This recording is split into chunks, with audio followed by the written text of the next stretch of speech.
Kristen, Kyle, nice to meet you. Nice to meet you. Thanks for having us. Come on. Just wrapping up our trip, 3 days. And the big takeaway here is I never travel any place just to see one person. So when you sales guys are out there traveling, you need to then try and find 1 or 2 or 3 other people to see. The commodity manager of Electrolux wanted me to text her. That was her preferred method of contact. She was getting 200 emails a day. She said, just text me. This was 5 years ago. I'm like, okay. Literally could get her every time. What's up, guys? Kyle Milan here with Manufacturing Tribe TV. Today we're at MD&M Minneapolis show. You're always going to remember that person that was different than everybody else. So let's talk standing out and being unique. We're back with another episode. We've increased some of our production value, so hopefully you guys enjoy it. Brett's got a question. How segmented do you make the emails every 2 to 4 weeks? Are you sending to the broad group of contacts or new customers? I think that you could do it both ways, but I think in general, everybody needs to see your content. Everybody needs to see something that you're creating and something that you can provide value to. You can tell a story a whole lot faster in a 3-minute video than you can in a 14-page article or 10 2-page articles. Everything's about brand awareness and content right now, and it will continue to be that. So focus on producing some sort of content, and if you're selling B2B, which I'm assuming most people here are, focus on LinkedIn. Number one, we do not charge for this stuff. I put all of my content out there for free. Send it to somebody that you feel may get some value out of it, and also engage. If you guys have any questions, feel free to leave them in the comments. We'll get to all of the comments after the break. Those comments mean the world to us because it shows that you guys care. So don't just sit there and watch, but please engage and hit those thumbs on LinkedIn.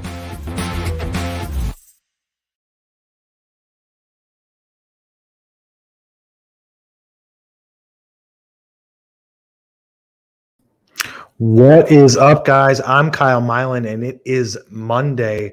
So for those of you that are like, Kyle, what shows do you do on Mondays? I'm about to tell you for all you newbies out there. So Mondays are all Q&A. So people send us emails to askkyle@mfgtribe.com. And on Mondays, we answer them. So on this episode, you've asked some questions, and I'm here to answer them. Now, throughout the show, I want you guys to leave comments in the comment section if you have any questions, or if you're just like, right on, Kyle, I appreciate what it is that you're doing for free every single week, bringing such value. If you don't find it valuable, then just click out of it and don't watch it. But hopefully you guys are going to engage today. Typically on Mondays, we get a decent amount of engagement. Leave your comments in the comment section. And then after we go through typically the 3 questions, but I think today we might have 4. After we go through it, then we are going to answer any live questions after we take a short break. So without further ado, let's jump right into it, Nick. First question came in. What's the best way to prepare or market for our presence at an upcoming trade show? That's right. Trade shows are back, and here come the questions. Fitting, I think. So trade shows, this is the way that we do it. I'll break it down really simplistically. If you found enough value in a trade show and you're like, dude, we need to do this trade show, whether it's 1 trade show or 5 trade shows, hopefully not 5 trade shows, because usually you don't get enough value for that. But there's a process that you need to do starting from the get-go. What people think the traditional way is I go to a trade show, I've got a booth set up, and then people just come to me and that's it. The way we do it at MFG Tribe is a little bit different. So the first thing you're going to want to do months before the trade show, I'm talking like 3, 4 months, 5 months before the trade show, you want to create a landing page on your website where it's just whatever your company URL is, .whatever, / the trade show, 2022 IMTS, 2022 MD&M Minneapolis, whatever the trade show is. You want to create a web page for it. And on that web page, you want to have your booth number, a link for them to print their badge, a little bit about you, things like that. And you want that page set up and optimized for SEO. Why is that? Well, for the last 4 years that we've been doing this for clients, maybe even 5, there's been numerous times that our clients' web pages for the trade show have outranked the trade show itself. Now, what does that do? People are Google searching this trade show, 2022 IMTS, whatever it is, right? If you show up as number 2 or even number 3 in the Google organic search results, is that going to drive an insane amount of traffic to your booth of all these potential new customers? No, it's not. But it is going to give you significant brand awareness because people are looking for directions or picking a hotel nearby or just want to figure out what day is it, what location is it, where should I stay nearby, whatever it is. And if your website shows up, they're most likely going to click it and go to that page. And it's worked. It's driven brand awareness for all of our customers that we do it for, that we get ranked on the first page. But the goal is not to then use that to try and drive the right people to it, because you don't know who's searching. You don't know if they're looking for you or not, but it's just about brand awareness. So first thing is going to be create that web page. Then you want to try, and as much as possible, again, 3, 4, 5 months before and continue up until the show, once a week posting something about the trade show, whether it's your graphic, whether it's a link to print badges, free admission, all that stuff. You want to do that once a week on LinkedIn, and you want to email market everybody being like, hey, are you guys going to be at this trade show? If you are, stop by the booth. We're going to be there. This is what we're going to show. We've got a free giveaway. You got to try and entice people to stop by, even if it's just to chit chat and have a conversation. You want to reach out and be like, we're going to be at this show. Now, a lot of these people that are already going to the show, could they possibly, depending on the show size, eventually run into you? They could, but why not just market the hell out of it ahead of time and try and get as many people that are pre-positioned, they're already planning on stopping by your booth, to respond back and be like, yes, I will stop by. Let's have a conversation. Or yes, I'll stop by just to have a quick 5-minute chat, even if they're not a potential customer. The thing about trade shows is, and if you've gone to enough of them, you see when there's a lot of people around a specific booth, regardless of the size of that booth, it's like a car wreck, right? You can't help but look and see, like, you're walking past, you're like, why are there so many people over there? What are they doing over there? And people are going to stop and pause and look at your company name. So it's all about activity and interaction. The next thing is that all that pre-marketing is fine. Emailing, social, creating the website, shooting videos about it, posting those on social, posting those to your website, having call to actions on your website, looking at the top 10 landed on pages, putting a button saying visit us at this trade show that then links back to that trade show page you've created.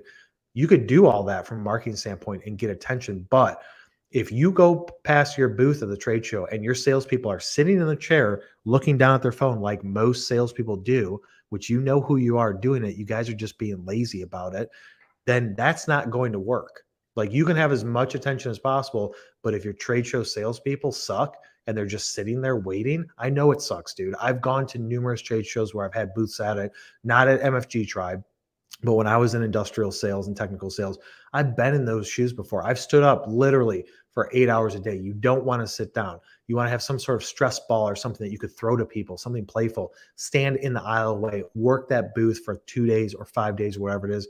Do not sit down once unless it's going to be going and grabbing some food. Even still, I wouldn't even do that. I would just not eat lunch and keep working that as much as possible, having conversations with people. So you could do as much pre-show marketing as you want, but if your salespeople drop the ball and somebody potential comes by, if they don't come up directly to the booth and say, I want to talk to you about what it is that you guys do, then your trade show guys need to be pulling them into the booth by looking them in the eye and having conversations with them. That's a bit of a rant on that one. I'm very passionate about trade shows, as you can tell. What can my company do to grow from regional customers to a larger or national scale? So it doesn't matter if you're if most of your customers are in a specific state or in a specific region. If you want to go national, if you want to go international, even, you have to focus on marketing to those people and trying to connect with those people that are outside of that area and doing it on platforms that they live. You can sign up for a subscription for zoominfo.com. You can then search through their database, pull lists out, build a list, and market to people outside of your region. That's going to be decently expensive. You're looking at about 10 grand a year for a subscription to that. Or organically for free, you can connect with people on LinkedIn as long as your company page is posting content every single day. You can connect with people on LinkedIn, share your company page content, and work them through your pipeline where you're trying to provide as much value as possible, sending them messages saying, hey, here's some articles we wrote, here's a video we shot, thought you get some value or some entertainment out of it. Shoot it over to them and see if you can start engagements that way. But don't get trapped in that region thing. Now, if there's a specific region that you have to stay in because of some other, like you're a distributor and you can only focus on the region, you still want to cover up that entire region, right? So you want everybody in the region. Too often people are like, well, I've covered the main sales territory that I have, and now I want to expand. I can guarantee you about 99% sure there's tons of potential and opportunities still within that region. That doesn't mean you shouldn't expand outside of that region, because in industrial, it's all about timing. So if everything's about timing, there are people that need your services most likely that are 2 states outside of your region or across the country. So you want to hit them all up as hard as possible, but you have to do it with specifically with email marketing, with social media, with advertising, with your website SEO. You have to focus on not just Machine Shop Austin, Texas, but you can set up pages where it's like Machine Shop Charlotte, right? So that way you have pages on your website that can focus on that local organic SEO traffic. Like you can look at the top 25 cities in the country for industrial or for whatever it is that you're selling and say, these 25 cities all have a heavy industrial area, right? There's a need there. So I want to create a page on my website that's SEO focused around that specific city. So it could be your URL/machine shop Chicago or machining company Chicago. And that page is only talking about Chicago, even if you don't have a facility there. It's only talking about Chicago. It's only focusing on those keywords. So that way, if somebody in Chicago does search, your page shows up and then they're like, oh, where are they located? Oh, they don't have an office here, but they talk about the Chicago stuff. So maybe they have a lot of customers here. That's a quick hack to be able to do. Now it's going to take time, right? Quick by meaning like you can get it done quickly, create the stuff. It's going to take time for the volume to get there and for you to rank organically for that stuff. But that's the way to do it, is just you need to expand out of your comfort zone. You need to try and go after as much business as possible if you're trying to grow. But don't forget about that region, because I guarantee you're not tackling it and covering it up enough to where there are tons of missed opportunities in that section. Hopefully whoever asked that got some value out of it. At what point should I hire a marketing agency to do things I know my company can't do ourselves? So I would say if you know that your company can't do things yourself and you want to do them, then you answered your own question with your question. You need to hire a marketing agency. Now, for a lot of people, they're like, at what point should I hire a marketing agency? It's really that question. If you know that there's a couple pillars, things that you need to be doing as an industrial or manufacturing company, you have to be posting on social every single day. Not every single day for 3 weeks, every single day for multiple months. You have to be writing content. You have to be shooting videos. You have to be doing email marketing. If you know that those things are you have to do, you have to look at your current team, whether it's just you or you've got 2 people or 4 people. What out of this list of things that I know that we have to do can we do internally? Oh, well, Joe, he could post to social every day. Okay, but is Joe going to do it correctly? What are you going to post to social every day, Joe? As long as the strategy is in place, yeah, maybe Joe can handle that. But a lot of teams don't have web developers on them because you don't really need a web developer full time. So you need to look outside to an agency. You're probably not going to have anybody that's going to be able to do professional quality video for you. So you need to hire an agency. So if you're not doing those core areas of marketing to boost the brand, and you're trying to boost your brand, you're trying to grow, your brand awareness isn't there, you're not getting enough internal leads, things like that, and you can't do the work yourself, then you need to budget to bring in an agency. Now, the key is which agency are you going to choose? And I'm not saying you should always choose MFG Tribe because we know industrial better than anybody. I'm not saying that.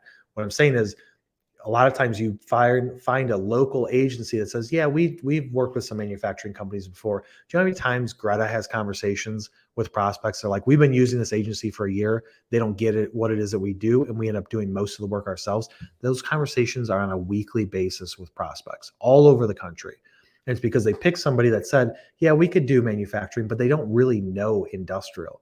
So you have to find a targeted niche industrial agency and then look at their pricing to see what it is that you can afford. I would say at a minimum, you need to be spending at least $5,000 a month for that. So $60,000 a year.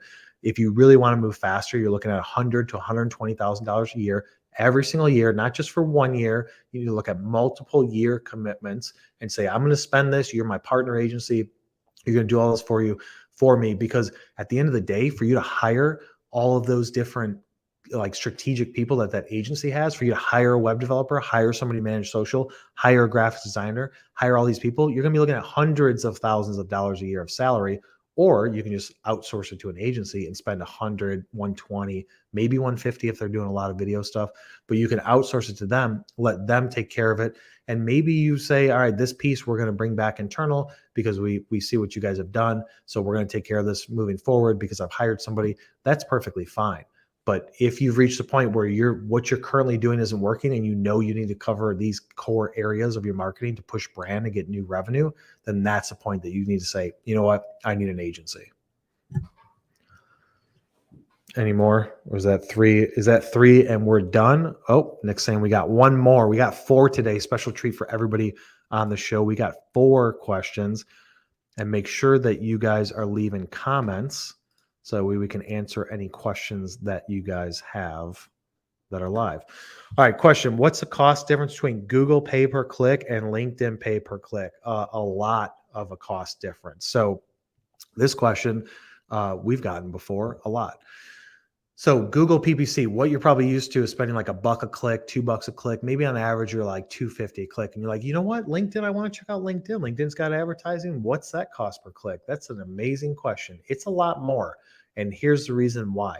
On LinkedIn, on average, you're probably looking at spending around $4 a click, $5 a click, up to $12, $14 a click. And you maybe listen to me say that and be like, dude, that's insane. I would never pay that. Here's why. What does Google focus on? Whether you're doing retargeting or not, let's just look at Google search. You're saying you're searching for a strategic phrase or something that you need an answer to. You're looking for a partner, a supplier, whatever it is, and they type that in. But you don't know the intent behind why that person's searching it. So you're rolling the dice. You're like, I'm gonna pay $2 for that person to click, and hopefully they're looking for me. They click the ad, they go to the website, and it turns into a lead. Most of the time, you're getting about an 80 to 90% bounce rate in industrial because people are doing research and they just click on the first thing that comes up. On the flip side of it, with LinkedIn, it's 100% strategic. You are showing the ad, which the only ad that really works is a sponsored post. So it's either a graphic or a video that shows up in the feed as people are scrolling right in the center. It says promoted underneath the company name. It's showing up every 6 to 8 things that you see on LinkedIn as you're scrolling is an ad. Those are the ones that work. So you want to focus on those. So, but it's strategic to where you're going to say, I only want to go after these companies. I upload a list of 300 companies. I'm looking for employees that work at these specific companies. And LinkedIn's like, okay, cool.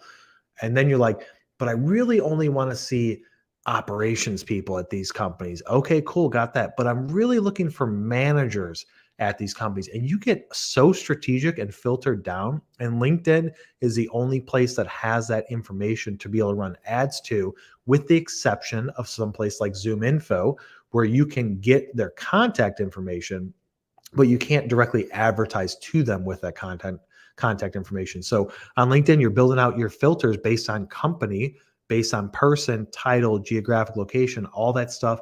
So LinkedIn has a monopoly. So they can charge you essentially whatever they want to charge you. I feel like they're being fair at $4 or $5 a click because you're only showing the ads to those specific people. 12, $15 a click. What's the difference? That's going to be the next question. Why is it some 4, some 15? You want to show up at the top of someone's feed, the second promoted position, which is roughly post number, let's say 16 that they'll see. You're going to be spending more money. And if it's somebody that's got other people that are trying to advertise to them, CEOs of large companies, you're going to be spending $15 a click. If you're trying to go after a maintenance manager at a small company with less than 50 people to show up at the top of the feed, maybe you're spending $6 a click. It all depends on how many people are marketing to this group currently with advertising and what position do you want to be at. If you're focused on the dollar amount, like I only want to spend $3 a click, then those people are going to have to scroll for like a few minutes on LinkedIn to see your ad because it's all about ad position. Now, how you spend the money is exactly the same. You're only paying a penny more than the next highest bidder, just like Google search.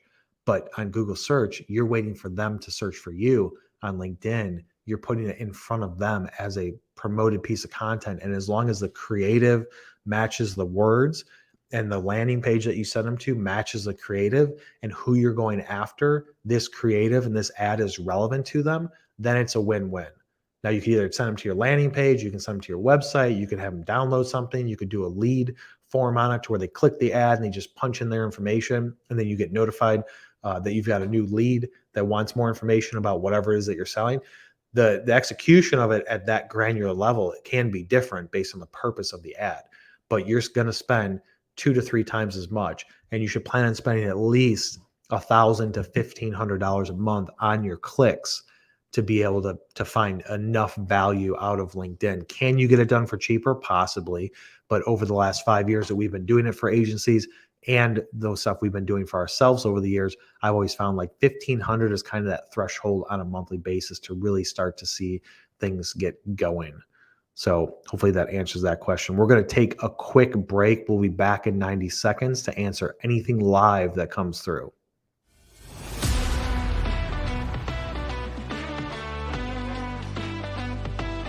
What if they don't currently have a problem with a process or system? Will the approach still be effective? If they don't have a problem, man, you can't solve it. So if you go into a sales call and you're like, hey, I want to talk to you about X, Y, and Z. Do you guys have any issues with it? They're like, nope. Don't sell the unsellable. Is homepage content the most important? So that brings up a good point. What you need to look at in your Google Analytics is your top landed pages. And the top landed pages are what page do people first see? And we always look at the top 10. And so is homepage usually the first of the top 10 landed on pages? Yes, it is usually. But it typically only represents no more than 50% of the total traffic that lands on that page first. Is only about 50% go to the homepage. 30, 45 minutes a day working on building out your network. And then I would spend 30 to 45 minutes a day engaging with your network. Assuming that you have deals already in the pipeline, current customers, you have meetings during the week, stuff like that, where it's pulling out your time to where you only have a few hours left over, then that's how I'd split it. Half your time focused on building your network, the other half of the time focused on engaging.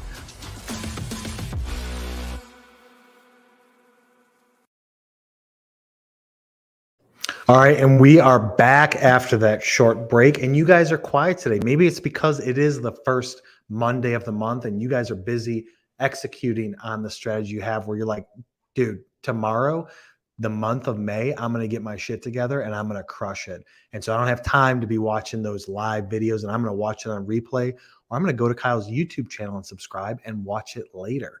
Doesn't matter to me. But without comments, we can't keep the show going. So we are going to close things out for now. As always, guys, we go live on Mondays and Wednesdays. Mondays are Q&A. Wednesdays are about either industrial marketing or technical sales. As always, I'll answer your questions on either show, regardless what it's about. But you guys need to go to YouTube, hit that subscribe button, turn on notifications so you know every single time I'm going live. And we will see you on the next one.